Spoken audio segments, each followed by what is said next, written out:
کیا تھا وہ واقعہ جب محمد کے ساتھیوں کو مکہ چھوڑ کر حبشہ شہر بھاگنا پڑا تھا، اور کیسے انہوں نے ایک سیدھے سادھے کرسچن راجا کا استعمال کیا جھوٹ بول کر۔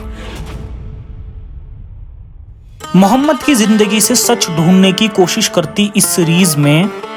اب تک ہم نے بخوبی جان لیا کہ چاہے خدیجہ کے رتبے سے ہی صحیح، مکہ والے اور یہودی لوگ محمد میں ایک سچا نبی ڈھونڈنے کی کوشش تو کرتے تھے، لیکن ظلمی تو بالکل نہیں تھے۔ آج کے ایپیسوڈ میں جانیں گے ایک اور قصہ جب محمد نے اپنے لوگوں کو حبشہ شہر بھیجا اور کیسے انہوں نے وہاں کے ایک سیدھے سادھے کرسچن راجا کا استعمال کیا جھوٹ بول کر۔ تو بنے رہیے ویڈیو کے آخر تک اور شروع کرتے ہیں انسانیت کے نام سے۔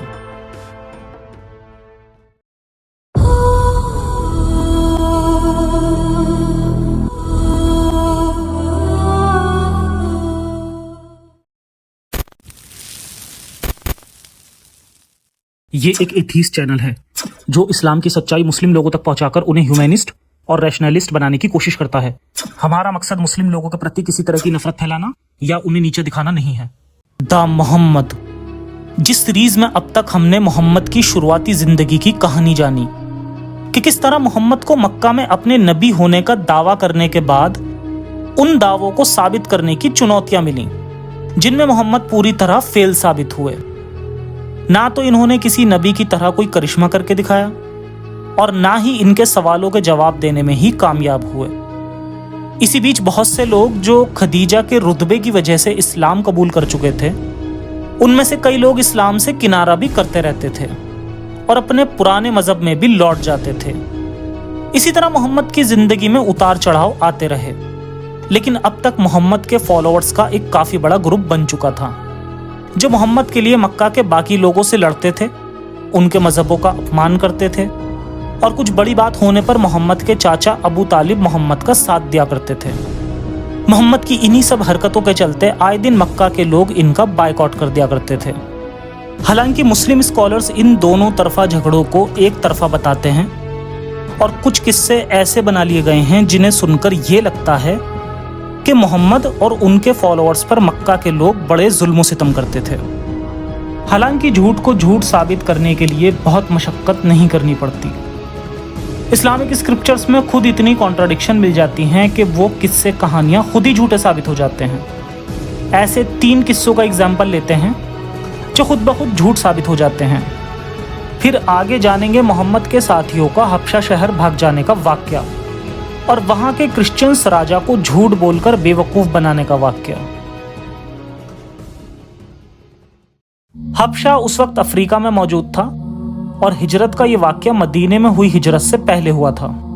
کئی اسلام کی تاریخ لکھنے والوں نے یہ لکھا کہ جب ورقہ بن نوفل مکہ کی گلیوں سے گزرتا تو وہ اس وقت مسلمانوں پر ہوتے ظلم دیکھتا، یہاں تک کہ ورقہ نے خود غلام بلال کو بھی پٹتے دیکھا، جبکہ حقیقت تو یہ ہے کہ ورقہ کی موت تو بہت ہی پہلے ہو چکی تھی، جس کے بارے میں زیادہ جاننے کے لیے اسی سیریز کا یہ ایپیسوڈ بھی دیکھ سکتے ہیں۔ اسی طرح کی ایک اور جھوٹی کہانی سمیہ نام کی ایک عورت کی سنائی جاتی ہے۔ سمیہ عمار بن یاسر کی ماں تھی اور یہ لوگ غلام تھے۔ اس کے بیٹے عمار نے ابو بکر کے مشورے پر اسلام قبول کر لیا تھا، جس کے بعد عمار کے کہنے پر اس کی ماں سمیہ نے بھی اسلام کو قبول کر لیا تھا۔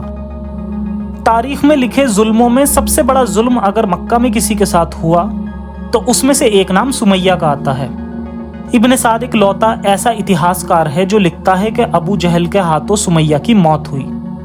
ابن سعد کا حوالہ دیتے ہوئے البہقی لکھتا ہے، ابو جہل نے سمیہ کے پرائیویٹ پارٹ کو چاقوؤں سے گود ڈالا تھا۔ اگر یہ شہادت واقعی ہوئی ہوتی اور وہ بھی اس طرح، تو اسلامک تاریخ میں محمد اور اس کے ساتھیوں کو مظلوم لکھنے والا ہر اسکالر تاریخی کتابوں میں اس کا بہت ڈنڈورا پیٹتے۔ کچھ اسلامی کتابوں میں یہ دعویٰ کیا گیا ہے کہ سمیہ اور اس کا پتی یاسر اور بیٹا عمار، یہ تینوں جب تک مکہ میں رہے تو ان پر ظلم و ستم ہوا، یہاں تک کہ انہیں جان سے مار دیا گیا، جبکہ اسلامک کتابیں ہی کہتی ہیں کہ سمیہ کے پتی یاسر کی موت تو بیماری کی وجہ سے ہوئی، اور جس کے بعد سمیہ نے ایک یونانی غلام ازرق سے شادی کر لی جس سے اس کے ایک بیٹی سلمہ ہوئی۔ پھر یہ کیسے مان لیا جائے کہ سمیہ کو کافروں نے مار ڈالا تھا؟